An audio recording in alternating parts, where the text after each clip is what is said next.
श्री स्वामी समर्थ. घरातील मिठाच्या डब्यात ठेवा फक्त ही एक वस्तू, गरिबी कायमची दूर निघून जाईल आणि पैसे येण्याचा मार्ग देखील मोकळा होईल.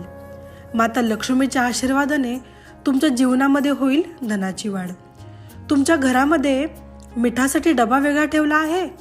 जर तुम्ही कोणत्या वेगळ्या डब्यात मीठ ठेवले असेल तर आजच मिठासाठी एक डबा किंवा बरणी आणून ठेवा. कारण ज्या उपायाविषयी आम्ही तुम्हाला डब्यात एक गुपित गोष्ट ठेवायची आहे त्याविषयी तंत्रशास्त्रामध्ये लिहिले आहे व सांगितल्याप्रमाणे तुम्ही मिठाच्या डब्यामध्ये ती गुप्तधनाच्या डब्यात लपवली तर तुम्ही तुमच्या आयुष्यातली संपूर्ण गरिबी मिटवून टाकाल. सर्व अडचणीपासून मुक्ती मिळेल व जीवनामध्ये सुख समृद्धी धन दौलत सर्व काही मिळेल. मित्रांनो, एका गोष्टीला समजून घ्या. ज्या व्यक्तीच्या घरामध्ये मिठाचा डबा असतो तो सरळ सरळ त्या डब्याची आर्थिक दृष्टीने संबंधित असतो. मित्रांनो, संपूर्ण माहितीसाठी व्हिडिओ शेवटपर्यंत पहा. तुम्हा सर्व दर्शकांना नम्र विनंती आहे की आपल्या चॅनलला सबस्क्राईब करा आणि बाजूच्या घंटीला देखील ऑलवर सेट करा. नमस्कार मंडळी, आपल्या या चॅनलवर सर्वांचे स्वागत आहे. आपल्या सर्वांनी आपल्या जीवनाचा अविभाज्य घटक आहे. जर जेवणात मीठ जास्त झाले तर अन्न चांगले लागत नाही व मीठ कमी असेल तरीही आपल्याला अन्न चांगले लागत नाही. मिठाचे असे आहे की जास्त झाले तर अन्न चांगले लागत नाही व मीठ कमी असेल तरीही आपल्याला चव लागत नाही. मिठाचे असे अनेक उपाय आहेत ज्यामुळे आपल्याला दीर्घायुष्य प्राप्त होते. त्यामुळे अनेक काही गोष्टी आहेत ज्याने आपले आयुष्य कमी होते. मिठाचा उपयोग कशा पद्धतीने करावा अनेकांना फार माहिती नसते. म्हणूनच आज आम्ही तुम्हाला स्वयंपाकघरातील मिठाचा उपयोग कशा पद्धतीने करायचा याबद्दल काही थोडक्यात सांगणार आहे. आपल्या जीवनामध्ये अनेक संकटे अडचणी येत असतात. ते संकट मिठाच्या साहाय्याने दूर करण्यासाठी काही महत्त्वाचे उपाय आज आपण जाणून घेणार आहोत. मिठाचे अनेक प्रकार आपल्याला पाहायला मिळतात. ते वेगवेगळे प्रकार म्हणजे काळे मीठ, सैंधव मीठ, समृद्धी मीठ आणि सामान्य असे वेगवेगळे मिठाचे प्रकार आपल्याला पाहायला मिळतात. आणि हे मीठ आपल्याला सहज वेगवेगळ्या ठिकाणी उपलब्ध होऊन जाते. ज्योतिषशास्त्रानुसार स्टील किंवा लोखंडी भांड्यात मीठ ठेवले तर तिथे शनी व चंद्र यांची युती होते आणि हे आपल्यासाठी खूपच घातक सिद्ध होते.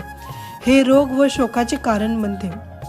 मिठाला प्लास्टिकच्या भांड्यामध्ये सुद्धा ठेवू नये. मिठाला काचेच्या भांड्यात ठेवावे. त्याचा वाईट परिणाम आपल्या जीवनावर जाणवत नाही. मीठ सांडले तर ते सुद्धा अपशकुन मानले जाते. मीठ पडल्यास शुक्र व चंद्र दोन्ही ग्रह कमजोर होतात. करताना मीठ कमी जास्त झाले तर आपण नंतर ते टाकू शकतो, परंतु स्वयंपाक करताना मीठ कमी किंवा जास्त झाले तर आपण ते नंतर टाकू शकतो, परंतु स्वयंपाक करताना कधीही भाजीची चव चाखून पाहू नये. त्यामुळे आपल्या जीवनामध्ये दरिद्रता येते. भगवंतांनी दाखविल्याशिवाय मीठ थेट कोणाच्याही ताटात वाढू नये. आजच्या लेखामध्ये आपण मिठाचे असे काही उपयुक्त गुणधर्म व लाभ जाणून घेणार आहोत. जर तुमच्या घरामध्ये सुद्धा अनेक अडचणी येत असतील, आर्थिक अडचणी निर्माण होत असतील तर या उपायांच्या साहाय्याने तुम्ही तुमच्या जीवनातील सर्व समस्या नष्ट होणार आहेत आणि त्याचबरोबर महालक्ष्मीची कृपादृष्टी सुद्धा तुमच्यावर प्राप्त होणार आहे. चला तर मग जाणून घेऊया. त्याबद्दल उपाय म्हणजे आपल्याला आधी काळे मीठ घ्यायचं आहे. ते नीट लाल कपड्यामध्ये ठेवून त्याची पुरचुंडी आपल्याला बनवायची आहे आणि ही पुरचुंडी आपल्याला मुख्य प्रवेशद्वाराजवळ लावायची आहे. यामुळे तुमच्या घरामध्ये नकारात्मक ऊर्जा प्रवेश करणार नाही. काळे मिठाची पुडी जर तुम्ही तुमच्या तिजोरीवर ठेवली तर यामुळे तुमच्या घरामध्ये पैशामध्ये वाढ होईल व यामुळे तुमची तिजोरी नेहमी भरलेली असेल व माता महालक्ष्मीची कृपा सुद्धा तुमच्यावर सदैव राहील. उपाय केल्याने तुमच्या घरामध्ये नेहमी सुख शांती वास्तव्य. यानंतर दुसरा उपाय, आपल्याला एक काचेची बाटली घ्यायची आहे आणि त्या काचेच्या बाटलीमध्ये आपल्याला मीठ भरायचे आहे आणि ही बाटली आपल्याला बाथरूममध्ये ठेवायची आहे. असे केल्याने आपल्या बाथरूममधील नकारात्मक विचार निघून जाईल व बाथरूममधील जे जीवजंतू कीटक असतात त्यांच्यापासून सुद्धा तुमचे रक्षण होईल. शास्त्रामध्ये सांगण्यात आलेले आहे की मीठ व काच हे दोन्हीही राहूचे कारक आहेत.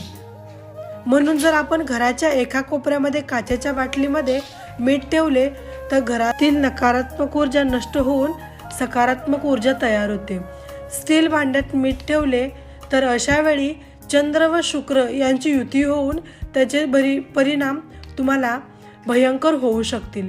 यामुळे तुमच्या जीवनामध्ये दुःख व अडचणी निर्माण होऊ शकतात.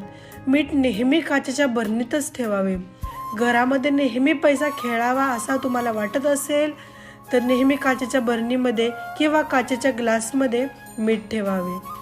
घरामध्ये पैसा नेहमी खेळावा असं तुम्हाला वाटत असेल तर एक काचेचा ग्लास घेऊन त्यामध्ये थोडेसे पाणी भरून त्यामध्ये मीठ ठेवायचे आहे आणि हे मिठाने भरलेले ग्लास आपल्या घराच्या नेतृत्व दिशेला ठेवायचे आहे. असे केल्याने आपल्या घरामध्ये पैसा नेहमी खेळता राहतो. आणि या ग्लासमागे एक लाल रंगाचा दिवा लावावा म्हणजे बल्ब पेटवावा. या ग्लासमधील पाणी पूर्णपणे सुकून गेल्यावर नंतर पुन्हा आपल्याला त्यामध्ये मीठ आणि पाणी भरायचे आहे. त्याचबरोबर जर तुमच्या बाथरूममध्ये कोणतीही नकारात्मक ऊर्जा असेल तर अशा वेळी आपल्याला बाथरूममध्ये समुद्री मीठ ठेवायचे आहे. यामुळे तुमच्या बाथरूममधील वास्तुदोष पूर्णपणे दूर होऊन जाईल. जर तुमच्या घरातील बाथरूम चुकीच्या दिशेला असेल तर बाथरूमच्या उंबरठ्यावर लाल रंगाने जाड रेषा काढावी. त्यामुळे सुद्धा दोष तुमचा मोठ्या प्रमाणात कमी होईल.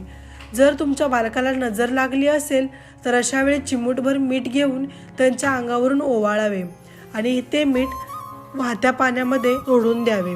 जर आपल्याला व्यक्तिगत नजर लागली असेल तर अशा वेळी मूठभर समुद्राचे मीठ घेऊन आपल्या अंगावरून 3 वेळा फिरवावे व नंतर हे मीठ शौचालयामध्ये फेकून द्यायचे आहे.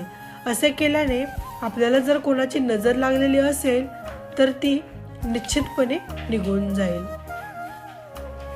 वास्तुदोष.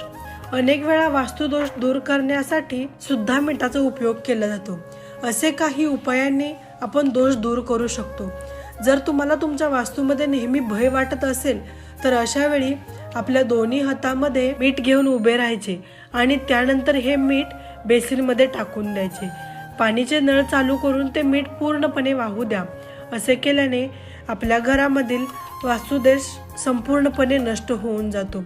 मित्रांनो, हा व्हिडिओ तुम्हाला आवडला असेल तर नक्की लाईक करा आणि तुमच्या मित्रांबरोबर नक्की शेअर करा. पुन्हा एकदा श्री स्वामी समर्थ.